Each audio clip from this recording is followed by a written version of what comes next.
자, 그러면 저희가 이제 지금부터 이제 9월, 11월 전공영어 최종 모의고사 강의 또 시작을 또 해보도록 하겠습니다. 자, 이제 어느새 이제 8월도 지나고 9월하고도 며칠이 또 지났습니다. 지난 7, 8월 강의가 끝난 이후에 또 약간의 이제 변화가 있었죠. 우리 시험과 관련해갖고. 약간의 변화가 뭐냐. 예년에 비해서 엄청 늦게 발표가 안 나고 있던 그 예비 TO가 드디어 이제 얼마 전에 발표가 났습니다. 거의 한 5, 6년 만에 처음으로, 아직 예비 TO이긴 하지만은 모집 인원이 대폭 늘었어요. 작년 같은 경우 6월 말인가 7월 초에 발표됐던 예비 TO가 작년의 경우에는 218명인가 밖에 안 됐어요, 예비 TO가. 근데 올해는 어쨌거나 300명을 살짝 좀 더 많이 넣었으면 좋았을 텐데, 어쨌거나 첫 숫자가 바뀌었습니다. 2자에서 드디어 한 5년 만에 3자로 예비 TO가 살짝 바뀌었고요. 예비 TO가 이렇게 되면은 본 TO는 떨어지진 않아요. 거의 어느 지역이나 예비 TO랑 똑같은 숫자거나 몇 명 정도 늘거나 뭐 둘 중에 하나입니다. 그렇기 때문에 이제 확정 TO는 아마도 한 320, 30명 정도 되지 않을까? 현재 한 30명, 330명? 그 정도 나오지 않을까? 뭐 현재 예상을 좀 해봅니다.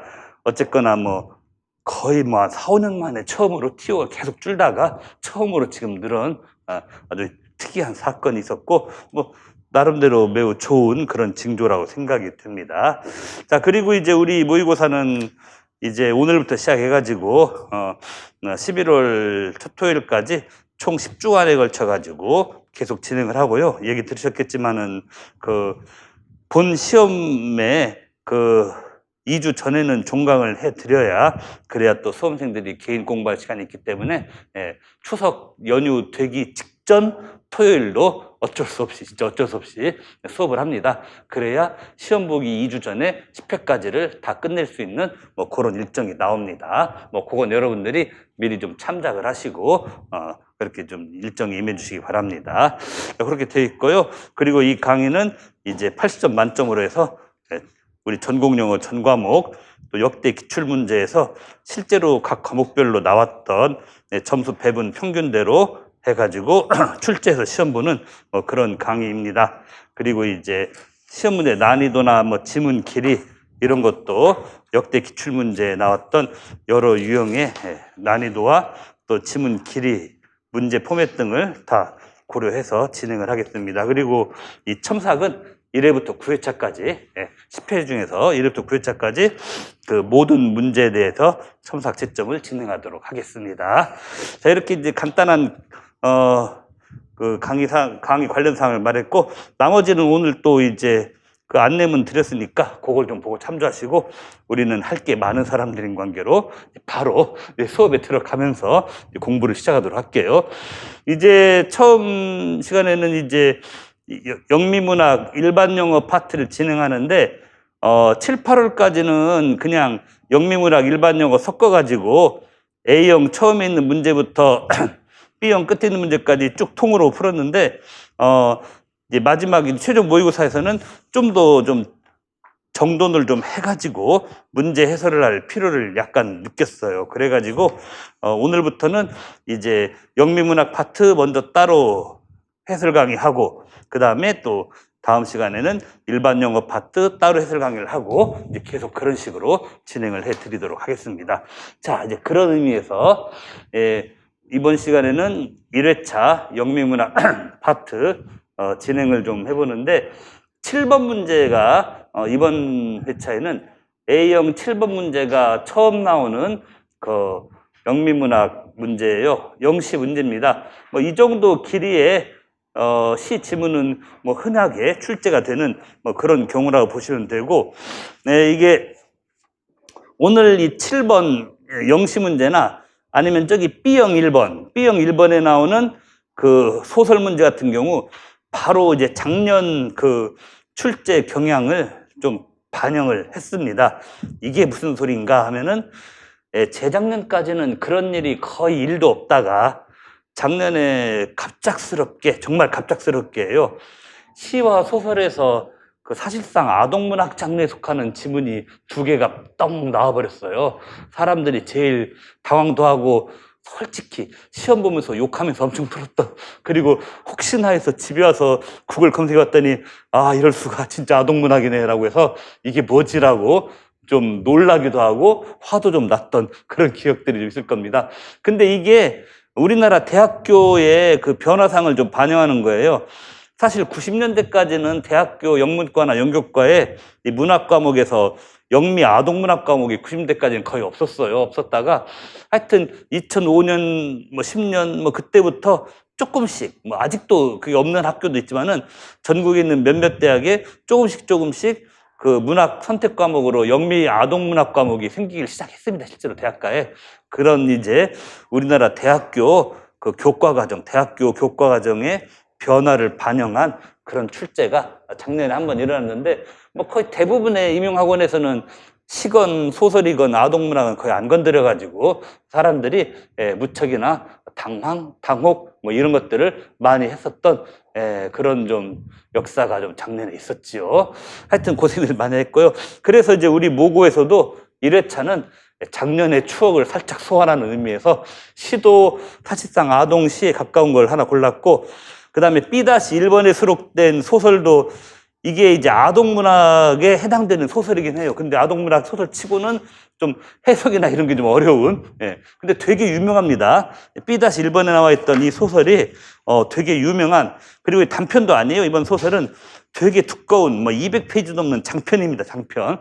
그 중에서 챕터 2에 나와 있는 내용을 대거 인용한 그런 건데, 아동문학이라 하면 작년 그 더 리들 프린세스 소공녀처럼 해석도 좀 쉽게 나와야 아동문학이지, 오늘 나온 모고 1번 이 문제는 해석이 되게 까다로운 아동문학 작품인, 더군다나 그 목화 농장에서 목화 그 수확을 하는 목화를 따는 뭐 그 관련된 농사 짓는 일과 관련된 용어들이 몇 개가 나옵니다. 그래서 아마 어휘 분야에서 좀 어렵지 않았을까 싶었던 뭐 그런 겁니다.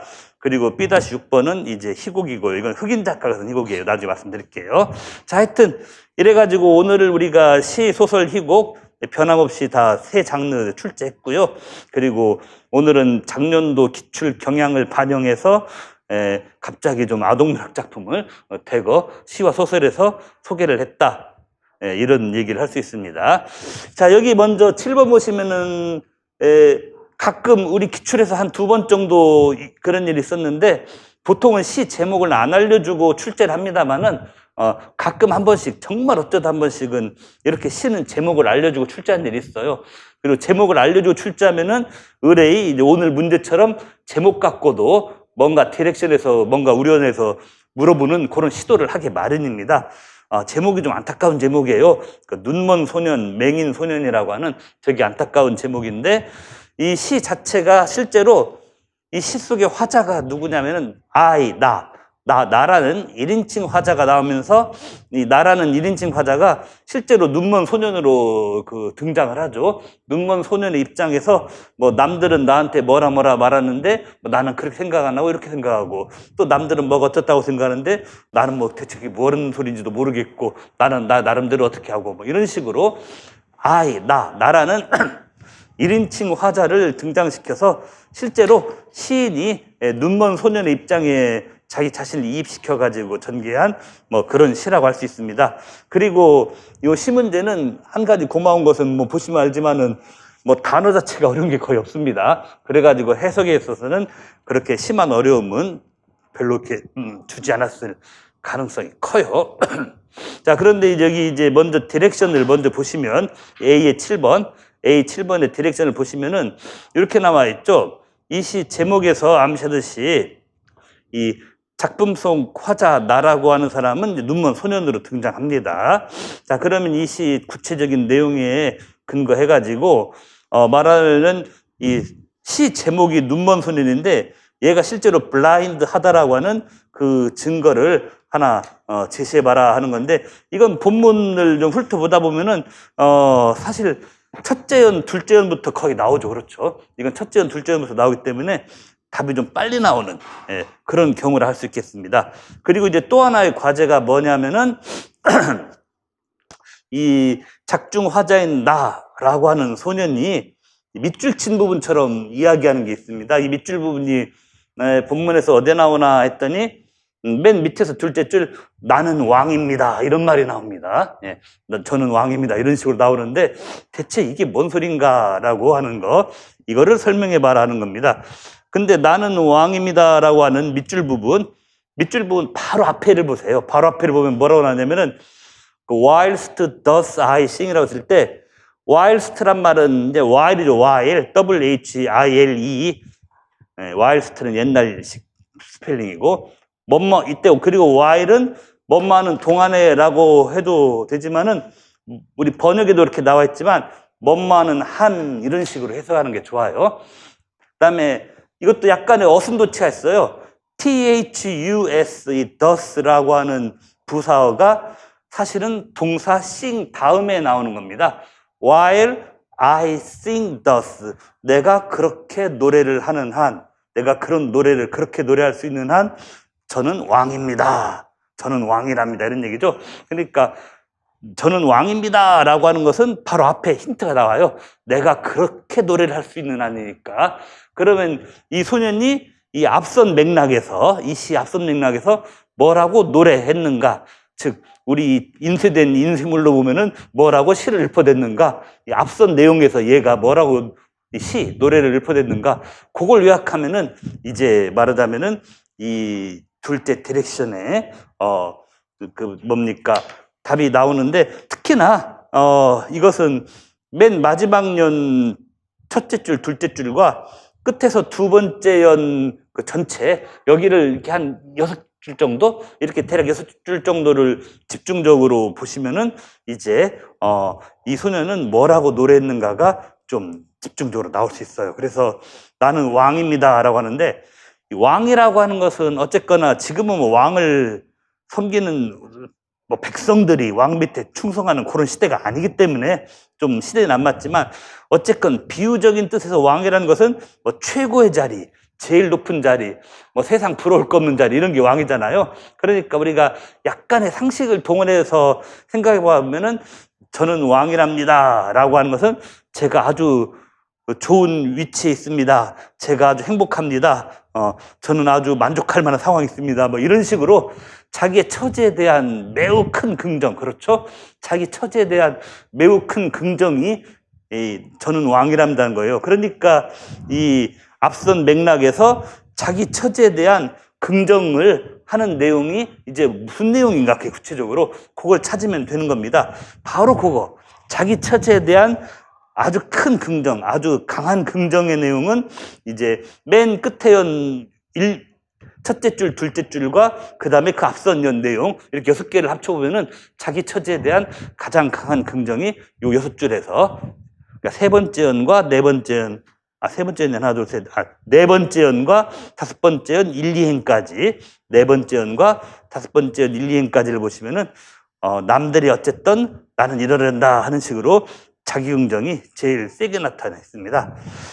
자, 그렇게 해서 이제 우리가 문제를 쭉 훑어보는 법을 살펴드렸고, 일단 첫 번째 과제를 보시면은 이 소년이 눈멀었다는 증거는 아까도 얘기했지만은 첫째 연, 둘째 연에 나와요.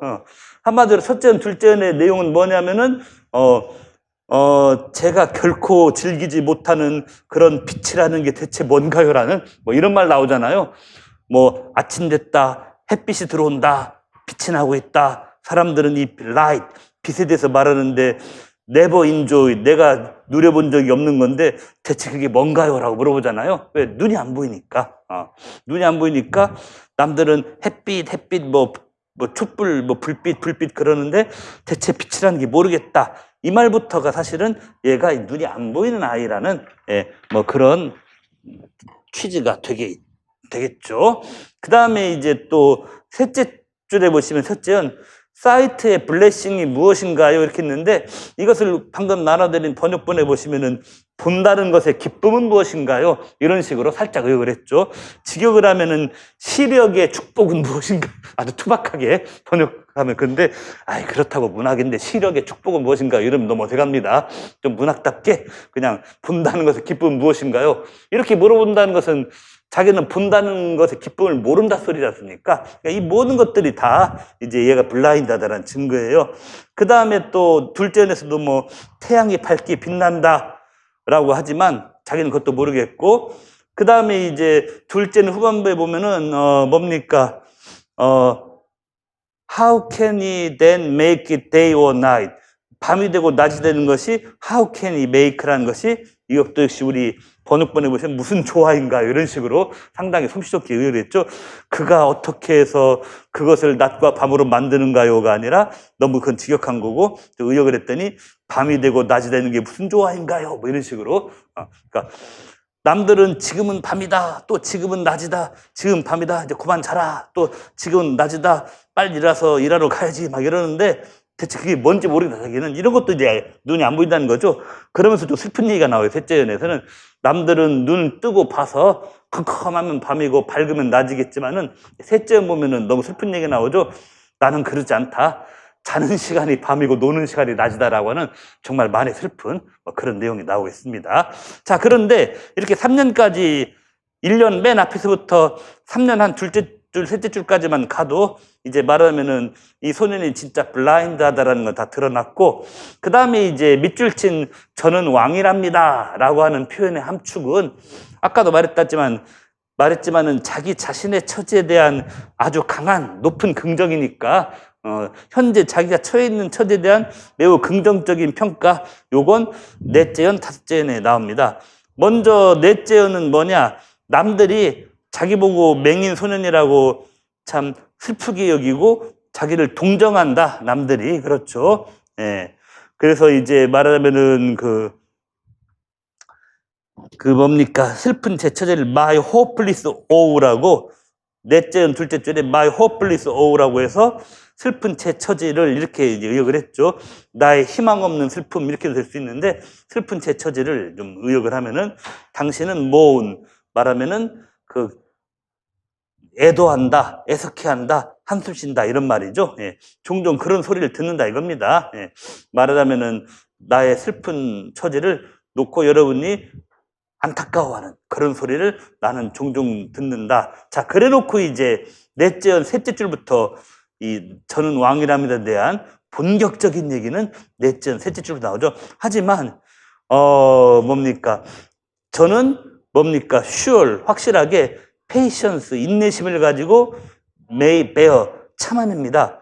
이 sure하고 bear하고 이 두 개, 넷째 연, 셋째 줄 앞에 있는 sure랑 뒤에 있는 bear랑 합쳐서 bear sure, 즉 bear well, 잘 참아낸다 이렇게 돼요. sure랑 bear를 합쳐서.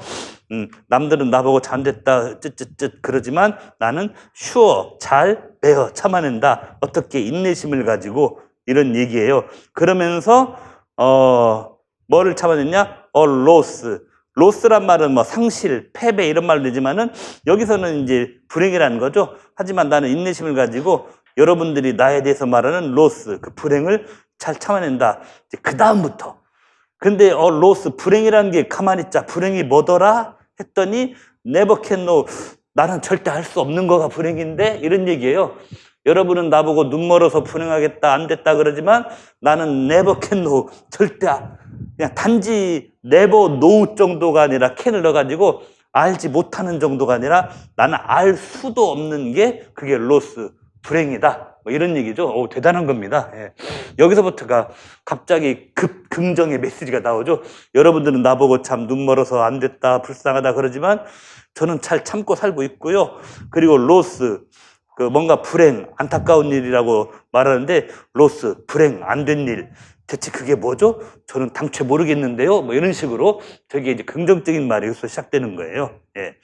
그래서 이제 마지막 년 첫째 줄, 둘째 줄에 가시면은 뭡니까? What I cannot have, 내가 가질 수 없는 거, 예, 그걸 가지고 그런 것이 뭡니까? 디스트로이 하게 마세요. My true mind. 이 마지막 년 둘째 줄은 뭡니까? 요게 도치가 돼 있어요. 마지막 년 둘째 줄은 어떻게? 디스트로이가 타동사고 my true mind가 목적어인데 타동사와 목적어가 도치가 되어 있습니다. 마지막 년 둘째 줄은, 그러니까 마지막 년 둘째 줄은 타동사, 동사가 destroy고, 그다음에 목적어가 my cheer하고 my 있는데 여기 도치가 되어 있어요. 그러니까 조금이라도 오래된 시를 읽을 때 제일 많이 나오는 게 이 목적어와 타동사 사이에 도치 구문이 제일 많이 나옵니다. 그 많은 도치 구문 중에서 목적어, 타동사 이 구문이 도치 구문으로 제일 많아요. 이 시 중에서는. 네. 그 이유는 그리고 대개는 그 라임, 운율, 라임을 맞추기 위해서 대개는 라임을 맞추기 위해서 왜냐면은 그 넷째 연의 라임을 잠깐 보시면은 첫째는 have, 넷째 끝연을 보시면은 끝연의 첫 줄은 have, have 이런 발음으로 끝났죠.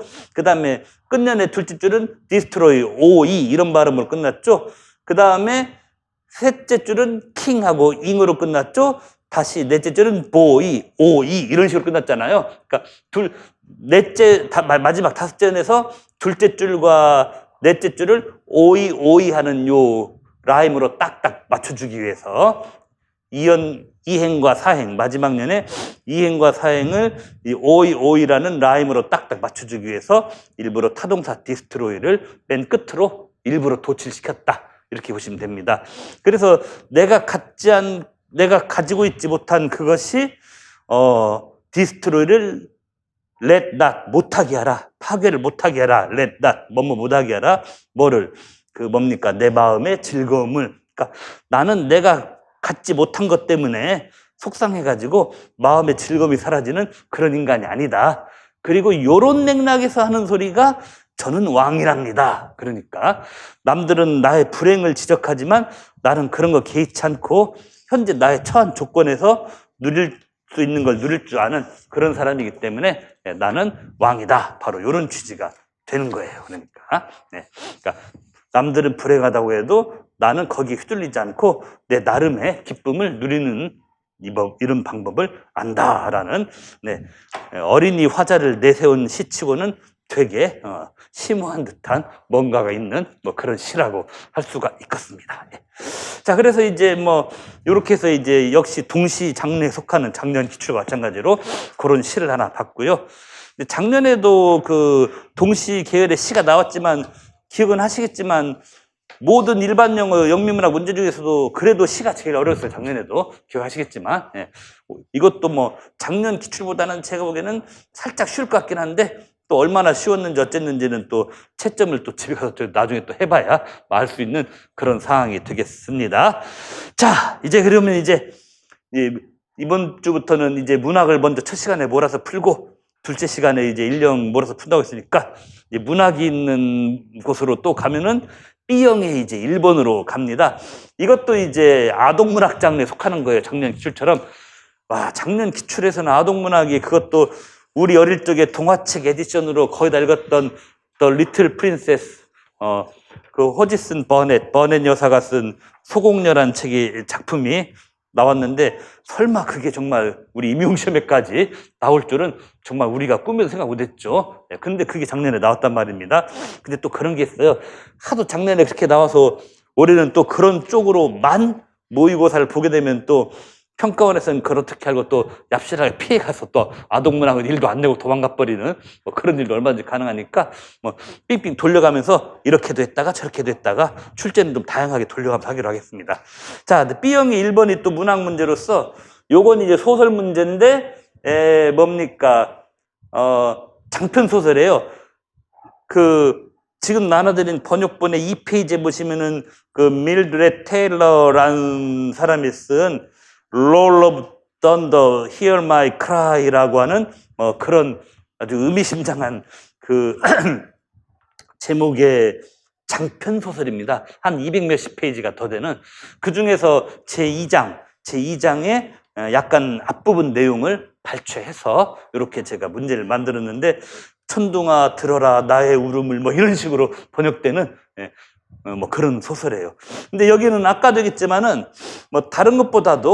다른 것보다도 이것은 지금 이 캐시라고 하는 아이가 나오고 그 다음에 빅마라고 하는 것은 엄마 앞에다 빅을 붙이면 되게 이제 할머니를 말해요. 되게 할머니 나오고 좀 뒤에 내려가다 보면은 이제 할머니랑 같이 농장에 나와서 일하는 엄마도 나오고 그 다음에 이제 뭡니까 지금 이 목화 농장에서 그 목화를 따는 목화 솜을 따는 그런 수확을 하는 목화 솜 따는 수확을 하는 그런 현장이 여기에 묘사됐는데, 아까도 얘기했지만 이 소설 발췌문은 좀 내용은 복잡하진 않은데 단어들이 좀 중간중간에 좀 어려운 게 왕왕 나오는, 그런데 그나마 고맙게도 서술형은 아니고 그 뭡니까 기입형이라서 어쨌건 어떻게 하면 또 답은 나올 수 있는, 더군다나 여기서 이 문제 구성을 보시면은 이 기입형이 커멘터리로 돼 있어요. 커멘터리로 돼 있으면은 되게 단어가 어렵거나 그런 문학 지문일 때 그 본문 해석을 어느 정도는 커멘터리에서 좀 해줍니다. 그럼 도움 받을 수 있죠. 그래서 우리도 먼저 커멘터리를 보시면은 이 소설 발췌문에서 나라고 하는 화자가 그 하베스팅 커튼, 그 목화 그 뭡니까 수확하는 일에 지금 같이 하고 있다 이거죠. 근데 갑자기 일을 열심히 하다가 이 주인공인 그녀가 이제 일을 멈추고 이제 아빠를 보러 갑자기 급 달려나간다 뭐 이런 식이죠. 사실은 그 요 두세 줄이 이 소설의 이 줄거리 전체예요. 한참 목화 농장에서 그 목화 그 열매 익은 거 솜을 따다가 갑자기 저게 누구지 아빠인가 아빠다 하고 막 갑자기 막 뛰쳐나가는 요걸로 끝나요. 그래서 이게 전부입니다. 사실 줄거리는 전혀 안 복잡해요. 한참 목화 농장에서 열심히 일하다가 저게 누구야 아빠 아닌가 어디서 낯익은 걸음걸이 같아 맞다 아빠다 하고 우르르 달려가는 요걸로 끝납니다. 이거 외에는 진짜 아무 줄거리도 없어요. 근데 다만 아까도 얘기했지만은 뭡니까 중간중간에 단어가 어려운 거가 몇 개가 있어가지고 그게 좀 애매한데, 근데 여기서는 그걸 훈련하는 거죠. 아무리 평소에 또 심지어는 단어 공부를 많이 하고 실제 시험을 보러 가더라도 특히나 이 문학 쪽에서는 더군다나 소설 희곡 쪽에서는 역시 모른다. 아무리 쉽게 나오는 기출문제도 소설 희곡은 수험생들이 모르는 단어가 1도 없었던 그런 지문은 없어요. 솔직히 아무리 단어 공부를 많이 하고 가도 어느 해나 소설이나 희곡은 어느 수험생이건 공부를 좀 많이 하고 특히 단어를 많이 아시는 분이 시험 보러 가도 모르는 단어는 몇 개는 나올 수밖에 없는 그런 상황에서 어쨌건 답은 찾아내자라고 하는 그런 훈련하는 용도입니다. 그런데 여기 이제 이 커멘터리를 보시면은 커멘터리 셋째 줄에 아빠를 만나기 위해서 이런 말이 나오고, 그리고 이제 커멘터리 넷째 줄에 그렇게 나오잖아요. 이 주인공 캐시 그녀가 아빠를 알아봤다. 심지어는 일하고 있는 중간에도 일하다 말고도 흘낏 보다가 저 아빠 아닌가라고 금세 알아봤다 이거죠. 왜냐면은 그 아빠가 리베일드 내비치는 일종의 뭐뭐가 있다. 이래서 이 빈칸 부분은 아빠를 만나는 그 내용이 있답니다. 그래서 우리가 요 문제 풀 때는 이 어려운 단어가 여기저기 섞여 있는 이 지문을 절대 뭐 꼼꼼하게 해석할 건 없습니다. 일단 아빠에게 언제 나오나를 찾아서 가급적 좀 속도를 내서 스키밍 앤 스캐닝을 아빠에게 언제 나오나 스키밍 스캐닝을 그때까지 계속 해나가시라는 건데, 솔직하니 그렇게 말하면은 오로지 답만 찾는 걸로 따지면은 이 왼쪽 칸 지문은 다 날아가 버려요. 사실은 아빠 얘기 안 나오잖아요. 왼쪽 칸은 아빠 얘기 안 나오니까 왼쪽 칸 지문은 사라지는 이런 것입니다. 그러면서 이제 이 오른쪽 칸에서 하나, 둘, 셋, 넷, 다섯, 한 6번째 줄부터 거기서부터가 이제 비로소 뭔가 아빠 얘기가 나오는 뭐 그런 겁니다. 뭔가 more distinct, 그것들이 좀 더 distinct, 뚜렷해졌다. 뭐 그렇게 하고 그 다음에 in the easy fluid gait of the shorter man, a familiarity that made me gasp라고 하는 말이 딱 나오는데, 여기가 사실은 또 뭡니까 단어들이 좀 많이 어렵긴 해요. 우리가 뭐 플루이드 게이트라든지 뭐 이런 거, 이게 뭐냐면 easy fluid gait이라고 하는 게 뭐 번역본에 나옵니다만 사실은 그 손쉬운 그런 걸음걸이, 수월한 손쉬운 걸음걸이 뭐 이런 식으로 해석이 됩니다. 그러니까 키가 약간 작아 보이는 그런 남자의 그 손쉬운 걸음걸이 이런 게 있었는데, 거기에 나를 게스트하게 만든, 나를 숨막히게 만드는 헉 이게 뭐지 하는 흔히 인터넷 용어나 핸드폰 용어로 헉 하는 그런 거, 갑작스러운 놀라움 같은 거 표시할 때 헉, 그런데 나를 헉하게 만드는 그 어떤 familiarity, 친근감. 저기 걸어오시는, 저렇게 가벼운 걸음걸이로 걸어오시는 이 위치에서 봤을 때는 약간 쪼매내 보이는 저 아저씨 누구지? 정말이 친숙해, 누구? 아니, 이렇게 친숙한 사람이라면은, 설마 우리 아빠? 뭐 이런 식으로. 바로 그겁니다, 이게. 예. 그래서 이제, 바로 이제 그런 거예요. 예.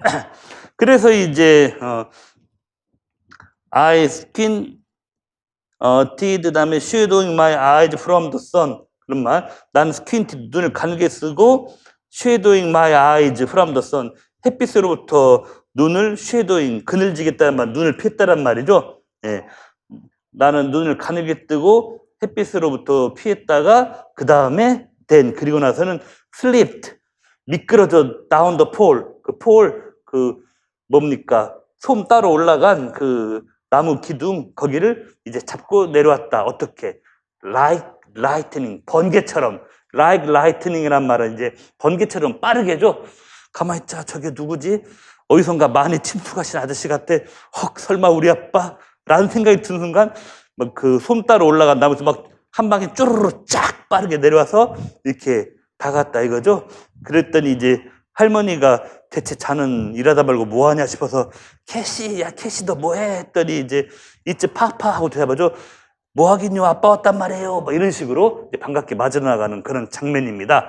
자, 그래서 이제 여기서 이제 아빠라는 것을 쉽게 알아본 것을 이제 한 단어로 보면은 아빠가 가볍게 걸어오는 그 모습에서 뭐가 리빌드, 뭐가 내비쳐 보였냐면은 일종의 familiarity, 어딘가 낯익은 모습, familiarity, 낯익은 모습이 이제 내비쳐 보였다. 그래서 정답이 그 familiarity가 들어간다. 이렇게 보시면 됩니다. 그리고 이제 저 왼쪽, 이 지문 왼쪽 보시면은 아까도 말했지만은 이게 목화 농사 짓는 그 농장에서 이제 솜을 따는, 천연 솜을 따는 뭐 그런 장면이기 때문에 좀 그 어려운 뭐 그런 것들이 많아요. 예. 그래서 이제 말하면 어려운 것들이 좀 많은데 그 중에서 이제 조금 우리가 좀 해석이 좀 잘 안 될 수도 있는 뭐 그런 것들이 몇 개 있습니다. 여기 이제 본문에 보시면은 스파이크라는 단어가 좀 나올 겁니다. 본문에 보시면은 셋째 달라 보면은 둘째 줄 climbed onto, 그 다음에 이제 붙잡고 타고 올라갔다. 어디를? 그 옆에 있던 스트롱 스파이크를, 그리고 그 파이브로스 퍼프를 잡으려고 했다. 근데 요 대목이 이제 표현이 어렵죠. 우리 번역본 보시면은 이제 스파이크를 뭐 운동화 밑에 달린 스파이크 그게 아닙니다. 여기 보시면 뭐 식물학 용어로, 나무와 관련된 용어로 수상이라고 하는 이런 거가 이제 번역가 되겠습니다. 이건 좀 어렵습니다. 한번 여러분들이 참고로 보시고, 그 다음에 이제 피브러스 퍼프라는데, 피브러스는 요게 섬유질에 이런 얘기고, 이 퍼프라고 하는 건 뭐냐면은 천연솜, 이 목화나무에서 열리는 천연솜 같은 거 보면은 이제 그게 열렸을 때 약간 동글동글 뽀송뽀송한 뭐 그게 있어요. 하얗고 동글동글하고 뽀송뽀송한 거. 이건 이 퍼프는 사전에 정확한 번역가 안 나오기도 해요. 많은 사전들이. 그러니까 그 목화 농장에서 목화 나무에 열린 뽀송뽀송한 천연솜 동글동글한 덩어리, 요것을 이제 퍼프라고 한다. 예, 그렇게 보시면은 좋겠습니다. 그리고 이제 저 뒤에 보면은 이제 목화를 좀 딴 다음에 할머니가 이것을 이제 뭐 누구네 집인가 딴 것을 갖고 간다고 그러죠. 그러면서 거기서 이제 뭘 한다 뭐 이런 말 나오는데, 자 여기 보시면은 갑자기 좀 잘 안 보이긴 하는데 GIN이라는 단어가 있어요. GIN. 예.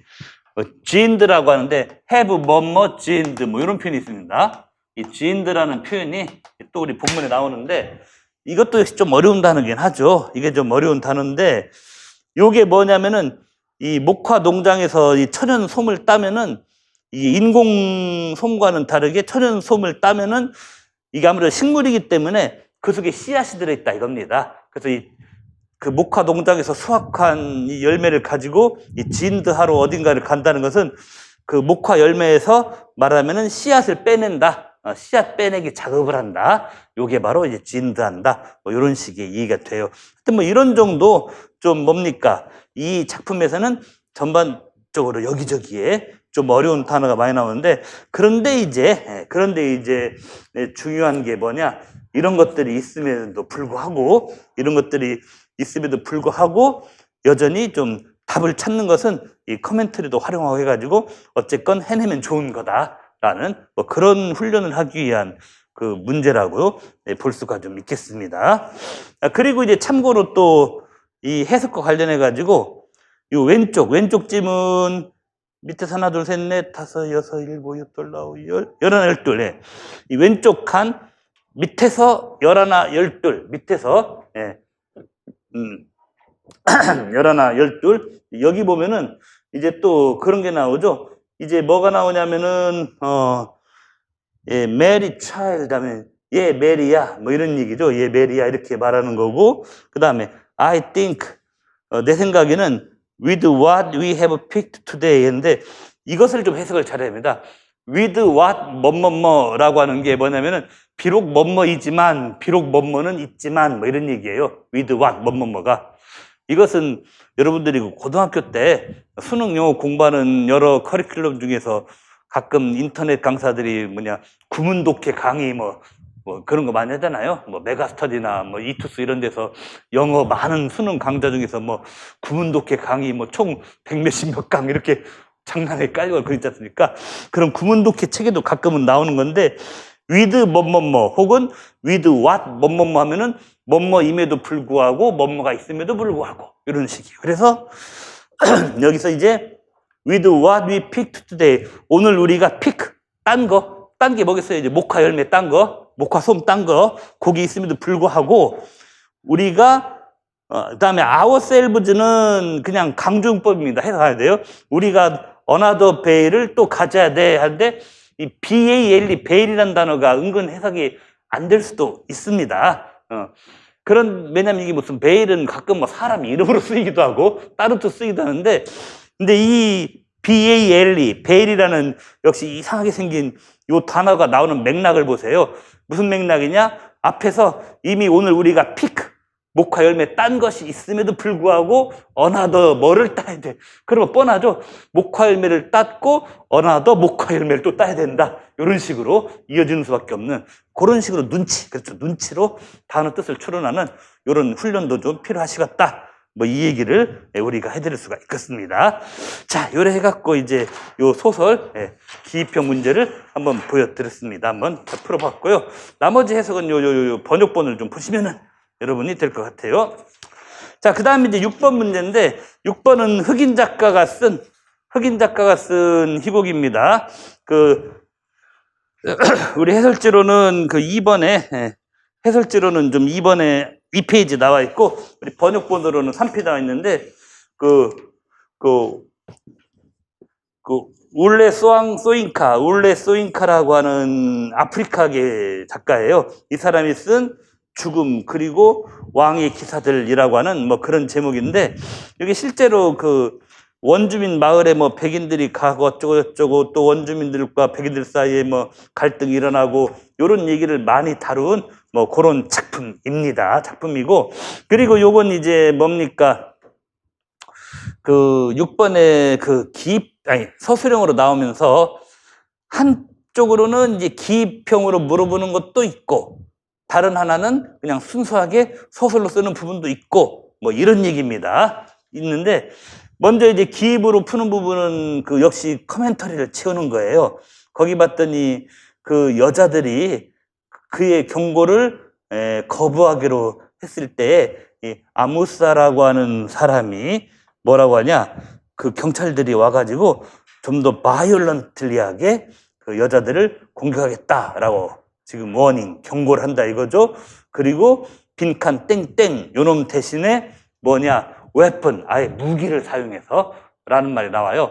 그러니까 빈칸 대신에 무기를 사용해서 좀 더 격하게 폭력적으로 당신들 말한 대로는 우리가 공격하겠다 이런 말이 나오는데, 그러면은 이제 빈칸에 들어갈 것은 웨폰, 무기랑 좀 뭔가 비슷한 계열에서 비교가 될 수 있는 뭐가 나와야 된다 이런 얘기인데, 이게 이제 우리 평소 영어 상식과도 좀 관련이 있고 약간의 영어 단어를 대하는 센스하고도 관련이 있는데, 이 본문에 보면은 이 처음부터 시작해서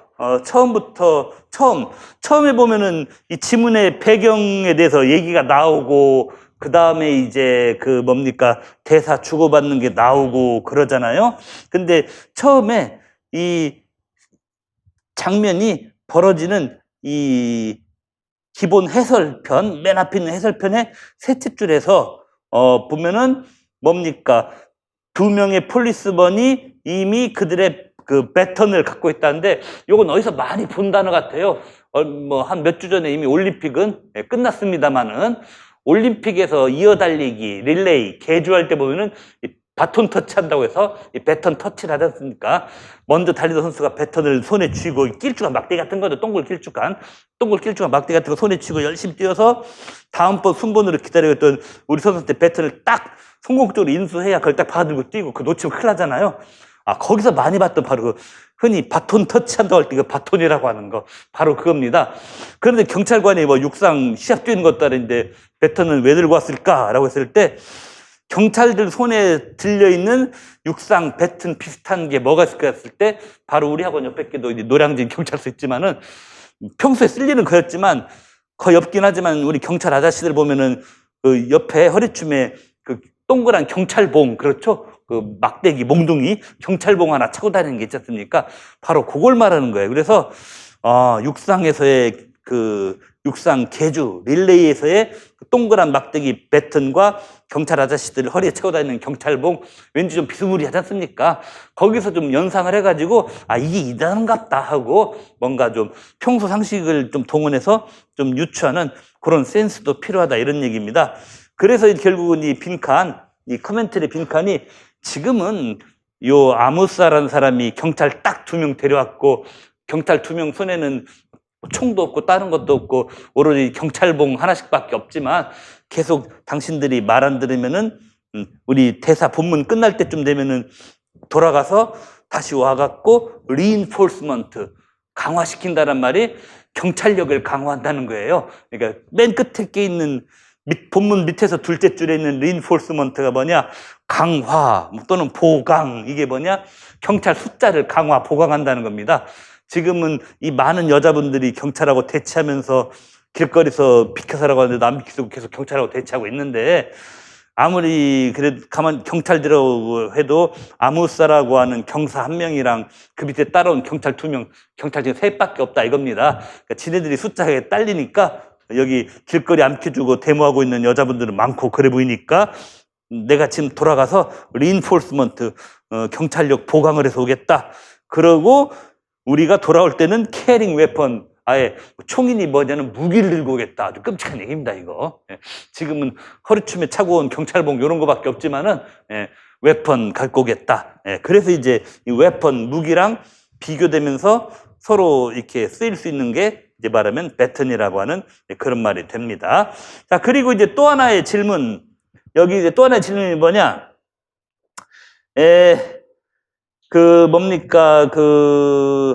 이 본문에 보시면 또 위민, 여자들이 여럿 나와요.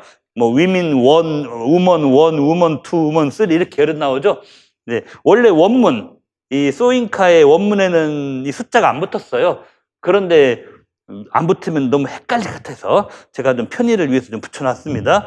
여러 여자분들이 계신데, 여기서 이제 말하자면은 자기들은 그 어떤 법을 어겼거나 doing wrong, 잘못한 것이 없다라고 생각을 한다 이겁니다. 그러면서 이분들이 우리들은 죄가 없습니다, 잘못이가 없습니다 라고 하는 그런 예를 2개를 찾아봐라 하는데, 이건 이것도 역시 본문에서 뭐 다른 얘기는 필요 없습니다. 우리가 뭐 잘못한 게 없다, 우리가 그 문제 없다, 이런 식의 얘기 나오는데, 먼저 이 왼쪽 지문에서 밑에서 하나, 둘, 셋, 넷, 다섯, 여섯, 일곱, 여덟, 아홉, 열, 열하나, 밑에서 한 14, 15줄쯤으로 가서 올라가면은 뭐 우리가 인터피어 한다고 이런 식으로 우먼 1, 여자 1번께서 말씀하시죠. 인터피어? 우리가 뭐 지금 방해를 놓는다고 이런 식으로 의아해하는 이런 대목 있잖아요. 근데 이 얘기가 왜 그러느냐? 본문에도 있고 번역에도 있습니다만은 이 아무사라고 하는 경찰서 경사가 아줌마들 그러면 오피셜 비즈니스 공무 집행에 대한 인터피어 방해입니다. 그러니까 interfering with official business가 흔히 우리나라 경찰들이 많이 얘기하는 공무 집행 방해다 이거죠. 이 양반들 봐라 지금 경찰이 와서 뭐라고 하는데 우리 말을 안 들어. 당신들 공무 집행 방해야. 말하면 official business를 interfere 하는 거야. 요게 있는 거죠. 그래서 요게 있을 때 우먼님께서 뭐야? interfere? 우리가 당신들 방해? 우리가 공무집행 방해? 말도 안 돼. 이런 식으로 여기서 반발하는 게 하나 있어요.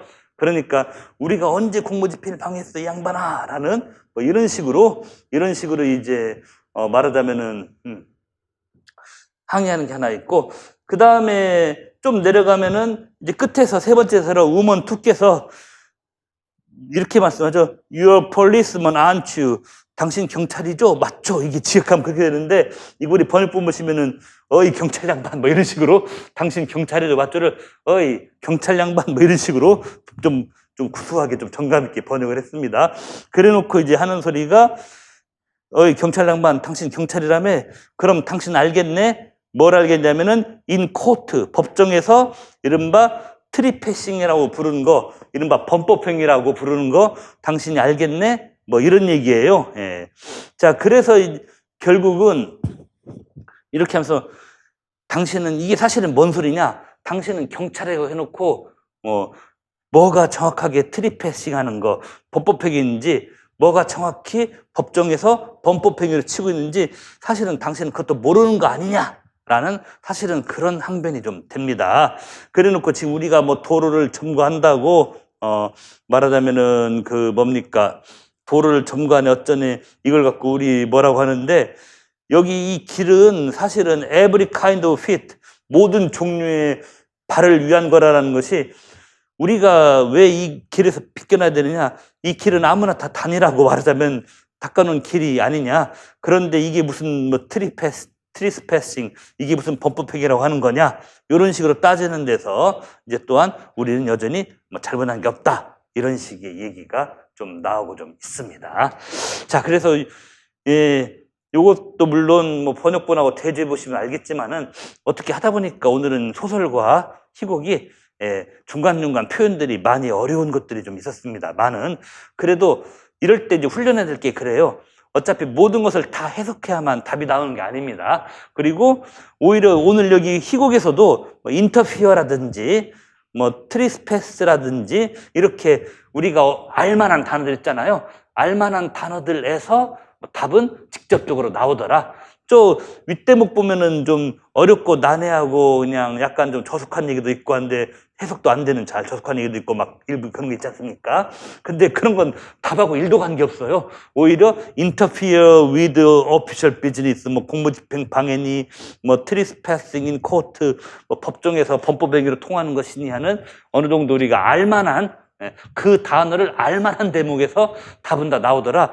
이상하고 내용도 이상하고 표현도 이상한 그런 머리만 아픈 그런 대목은 답 나오는 거하고는 관계없더라. 근데 올해 누구의 어떤 작품에서 소설이 나오고 희곡이 나올지 몰라도 아까도 제가 말했습니다만 소설과 희곡이 아무리 단어 공부를 말해도 그 어떤 수험생도 그 지문의 단어를 100% 다 알게내진 않아요. 그랬다 해서 아무리 잘하는 수험생도 한두 대목은 좀 해석에 막힘이 생기는 그런 지문은 나와요. 그런데 그런 대목은 답하고 직결은 잘 안 됩니다. 답하고 직결은 안 되고, 오늘 이 지문처럼 오피셜 비즈니스를 인터뷰 했네 안 했네, 인 코트 법정에서는 그걸 트리스패싱이라고 부르네 마네 하는 이렇게 우리가 알만한 대목에서 답은 의뢰에 나온다. 이런 것을 여러분이 좀 명심을 해주시면 좋을 것 같습니다. 그러면 잠깐 한 3, 4분 정도 좀 쉬었다가 좀 좀 공기 좀 쐬고 오실 분들은 쐬고 오시고 3, 4분 정도 좀 쉬었다가 한 5분 쉬었다가 또 일반 영어 하기로 하겠습니다.